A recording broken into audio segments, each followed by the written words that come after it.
Good morning बच्चों।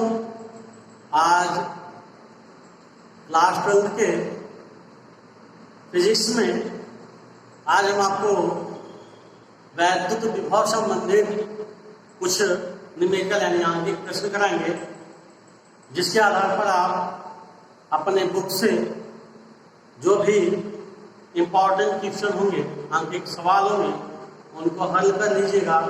और जो चीज़ ना समझना है, जो क्वेश्चन ना समझना है, आप कमेंट बॉक्स में कमेंट करके लिख करके उसको भेज दीजिएगा या व्हाट्सएप पर आप भेज दीजिएगा, तो उसका सलूशन आपको बता दिया जाएगा। तो आइए देखते हैं, आज हम दो न्यूमेरिकल हल करेंगे। पहले देखते हैं फर्स्ट न्यूमेरिकल क्या क्या है, कौन कौन से न्यूमेरिकल हैं, क्या कह रहा है। ठीक है, तो आइए देखते हैं पहला न्यूमेरिकल। कह रहा है क्वेश्चन नंबर 1, कह रहा है 5 कूलम वाले एक वैद्युत आवेश को, 5 कूलम वाले एक वैद्युत आवेश को एक वैद्युत क्षेत्र में एक बिंदु से दूसरे बिंदु तक ले जाने में 25 जूल ऊर्जा खर्च करनी पड़ती है। कितनी ऊर्जा खर्च करनी पड़ती है? 25 जूल ऊर्जा खर्च करनी पड़ती है। यदि पहले बिंदु का विभव 10 वोल्ट हो तो दूसरे बिंदु का विभव कितना होगा? तो क्वेश्चन नंबर यानी क्वेश्चन नंबर 1 पर आते हैं। 1 में क्या देखते हैं? 5 कूलम आवेश यानी Q का वैल्यू दिया है 5 कूलम, कितना दिया है? 5 कूलम। ठीक है, आवेश की वैल्यू कितना दिया है? 5 कूलम। अब कह रहा है इस पर जो जूल कार्य हो रहा है, यानी किया गया कार्य, कितना जूल कार्य हो रहा है? W इस पर दिया है 25 जूल। कार्य कितना दिया है? 25 जूल दिया है। अब कह रहा है कि 10 वोल्ट यानी पहले बिंदु का विभव यानी V1 दिया है हमारा 10 वोल्ट। निकालना क्या है? V2 की वैल्यू निकालनी है। क्या निकालना है? V2 की वैल्यू। तो हम जानते हैं कि फार्मूला क्या होता है? Delta V equal to W by Q, यानी किया गया कार्य बटे आवेश। तो डेल्टा V यानी क्या हो जाएगा? डेल्टा V का मतलब क्या होता है? कि विभवांतर का अंतर, विभव का अंतर। तो विभव का अंतर क्या हो जाएगा? V2 minus V1 equal to W बटे Q। तो V2 की वैल्यू निकालनी है, V1 की वैल्यू दिया है 10 इक्वल टू Q का वैल्यू कितना दिया है? 25, और आवेश कितना हमारा है? 5 है। तो 5 बच्चे 25 यहाँ से निकाल लेंगे। V2 इक्वल टू हो जाएगा 5 + 10 यानी V2 इक्वल टू 15 वोल्ट हो जाएगा, 15 वोल्ट। ये सॉल्यूशन नंबर 1। ठीक है, क्या हो गया? सॉल्यूशन नंबर 1 यानी दूसरे बिंदु पर विभव का मान ज्ञात करना था, उसका मान कितना गया? 15 वोल्ट। ठीक है, तो ये पहला सॉल्यूशन था, आप इसको नोट कर लीजिए। फिर उसके बाद हम आते हैं सॉल्यूशन नंबर 2 पर। इस पर आते हैं सॉल्यूशन नंबर 2 पर। तो आइए देखते हैं सॉल्यूशन नंबर 2। क्वेश्चन पहले पढ़ते हैं। क्वेश्चन क्या है उसका? करा 2 बिंदु आवेशों +Q तथा -2Q एक दूसरे से d दूरी पर स्थित है, यानी एक दूसरे से d दूरी पर स्थित है। कहने का मतलब ये आवेश यानी ये क्या है? +Q आवेश है, और यहाँ पर क्या है? -2Q आवेश है। इन दोनों के बीच की दूरी कितनी है? d है। इन दोनों के बीच की दूरी कितनी है? d है, यानी एक दूसरे से d दूरी पर स्थित है। अगर आप दोनों आवेशों को मिलाने वाली रेखा पर ऐसे बिंदुओं की स्थिति ज्ञात कीजिए जहां पर आवेशों के इस निकाय के कारण विभव शून्य हो। यानी एक ऐसी स्थिति ज्ञात करना है जहां पर वैद्युत विभव का मान क्या हो? शून्य हो। एक ऐसी स्थिति ज्ञात करना है जहां पर वैद्युत विभव का मान क्या हो? शून्य। क्या हो? वैद्युत विभव का मान शून्य। तो इसकी 2 कंडीशन बनेगी। कितनी कंडीशन बनेगी? 2 कंडीशन बनेगी। या तो पहला कंडीशन क्या होगा? इन दोनों के बीच में कहीं बिंदु कोई बिंदु होगा जो q आवेश से x दूरी पर होगा, या इन दोनों से बाहर कोई बिंदु होगा जो x दूरी पर स्थित होता है, यानी या तो बाहर होगा या तो फिर अंदर होगा।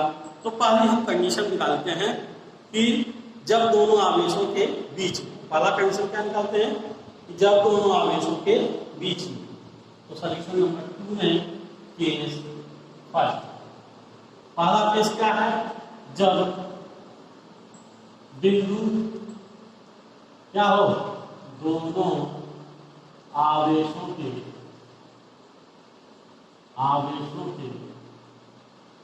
बीच में, कहाँ हो, बीच में। अब दोनों आवेशों के बीच में होगा तो उस अवस्था में क्या होगा, अब मान लेते हैं, सपोज दैट हम क्या मान लेते हैं कि बिंदु O पर, यानी कोई बिंदु O या बिंदु O क्या है, बिंदु O है जो +q आवेश से x दूरी पर स्थित है, और यहाँ पर क्या है, विभव का मान 0। यहाँ पर विभव का मान क्या है, 0 है। तो हम जब मान लेते हैं तो सर्वप्रथम हम क्या निकालते हैं कि इसका आवेश और इसका, यानी इसका विभव और इसका विभव, दोनों का हम विभव निकाल लेते हैं। तो पहले हम निकालते हैं बिंदु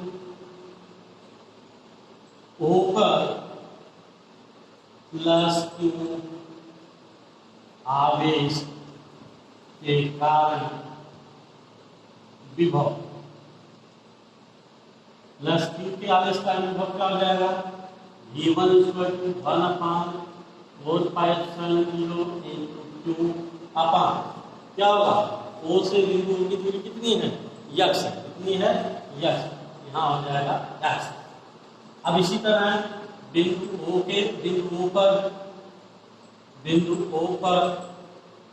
-2q आवेश के कारण विभव निकालेंगे, क्या निकालेंगे, विभव v2 हो जाएगा, v2 क्या है, 1/4πε0 × आवेश कितना है, -2q है। तो दूरी कितनी होगी, पूरी दूरी क्या है, d है, और यहाँ का पूरी दूरी क्या है, d है। तो यह दूरी कितनी जाएगी, d - x, यानी यहाँ की दूरी d - x हो जाएगी। यहाँ पर हम लिखते हैं क्या, d - x। अब क्या होता है, कह रहा है कि विभव 0 है, बिंदु पर विभव 0 है, यानी इन दोनों विभवों का परिणामी विभव का मान क्या होगा, 0 होगा। परिणामी विभव का मान क्या होगा, 0 होगा। तो लिखते हैं पहले प्रश्नानुसार, क्या लिखते हैं, प्रश्नानुसार क्या हो जाएगा, v1 + v2 = 0। विभव का मान क्या हो जाएगा, 0 होगा। तो v1 की वैल्यू कितनी है, 1/4πε0 × q/x, प्लस v2 का मान कितना होगा, 1/4πε0 × -2q/d - x = 0। यानी कि माइनस है, ये प्लस है, यहाँ पर आ जाएगा माइनस हो जाएगा, ये माइनस हट जाएगा। अब देखते हैं क्या कॉमन है इसमें, 1/4πε0 × q, q कॉमन है तो उतना हम कॉमन लेते हैं, बचा क्या, 1/4πε0 × q कॉमन है, बचा क्या हमारा 1/x - 2/d - x = 0। ठीक है। अब इस समीकरण को हम हल करते हैं, क्या करते हैं, हल करते हैं। तो हल करके हम कैसे देखते हैं, आइए देखते हैं। हल करने पर क्या आता है,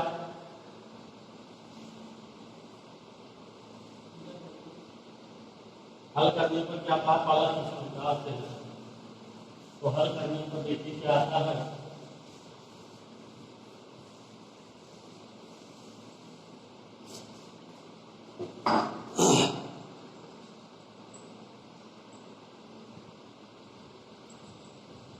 हल करेंगे तो क्या बचेगा हमारा, 1/x - 2/d - x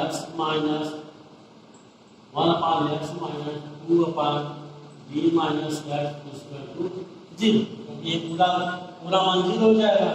तो बचेगा क्या, d - x - 2x equal to zero, D minus X minus 2x equal to zero, या D minus x equal to क्या हो जाएगा 2x हो जाएगा, एंड डी माइनस एक्स की वैल्यू 2x के बराबर हो जाएगी। क्या हो जाएगी 2x के बराबर हो जाएगी।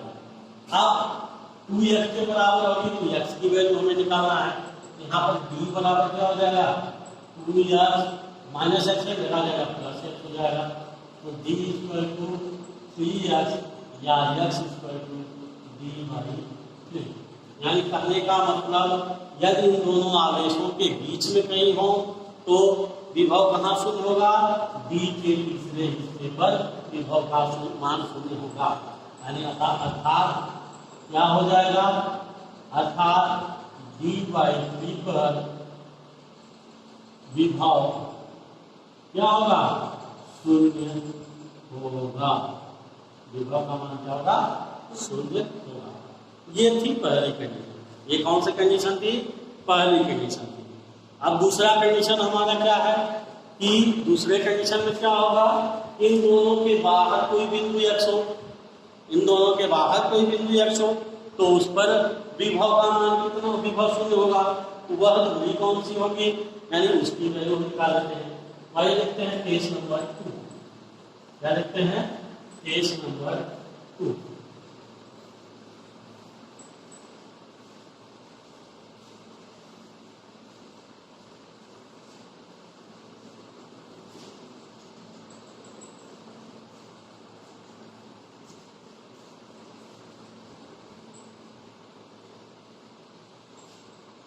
Case number 2।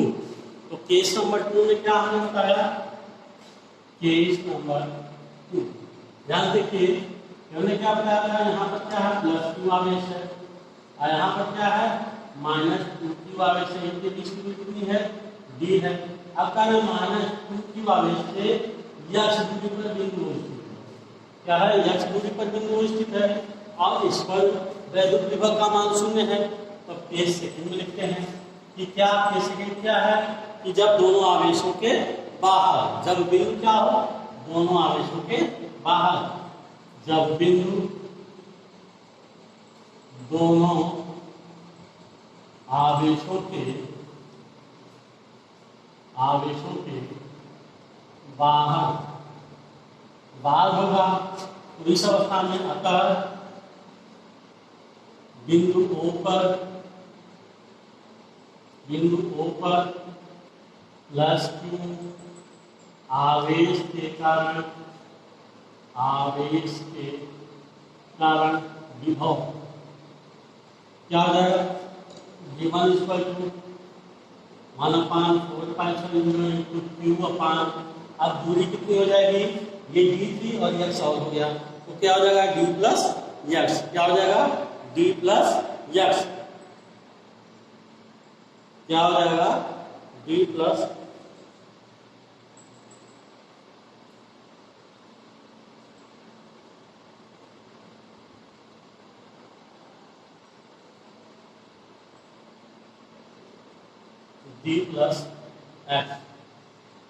ठीक है।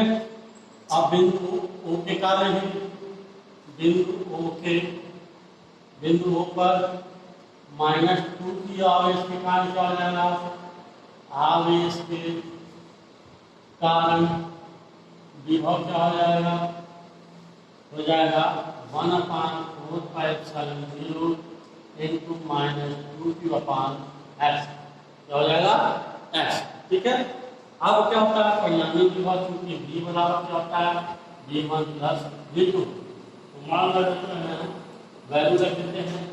वैल्यू रखने पर क्या हो जाएगा, v यानी 1/4π0 × q/d प्लस में माइनस हो जाएगा 1/4π0 × 2q/x = 0। अब क्या है 1/4π0 × 2 कॉमन हो जाएगा, बचेगा 1/d + x माइनस 1/x = 0 हो जाएगा 1/d + x माइनस 1/x = 0।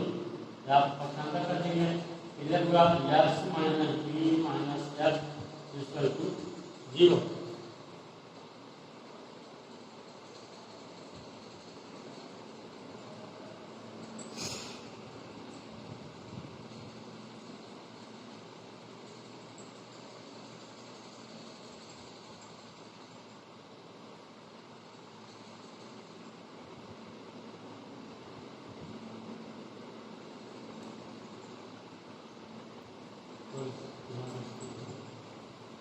क्या हो जाएगा x minus 2d minus 2x, क्या हो जाएगा x minus 2d minus 2x equal to 0। तो यहाँ से हम पक्षांतर कर लेंगे, क्या हो जाएगा 2x में से x गया तो x बचेगा, यानी minus 2d minus x equal to 0, यानी x इक्वल टू क्या हो जाएगा 2d, x की वैल्यू क्या हो जाएगी 2d, यानी पहले मतलब अर्थात 2d दूरी पर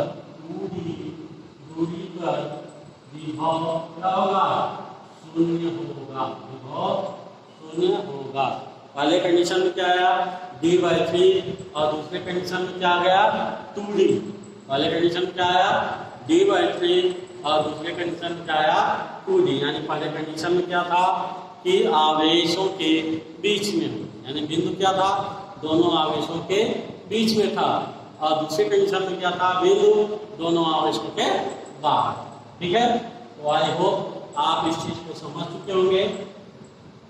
अगर कोई चीज ना समझ में आई हो तो उसे आप कमेंट बॉक्स में कमेंट करके दोबारा पूछ सकते हैं। ठीक है, आज के लिए बस इतना ही, धन्यवाद।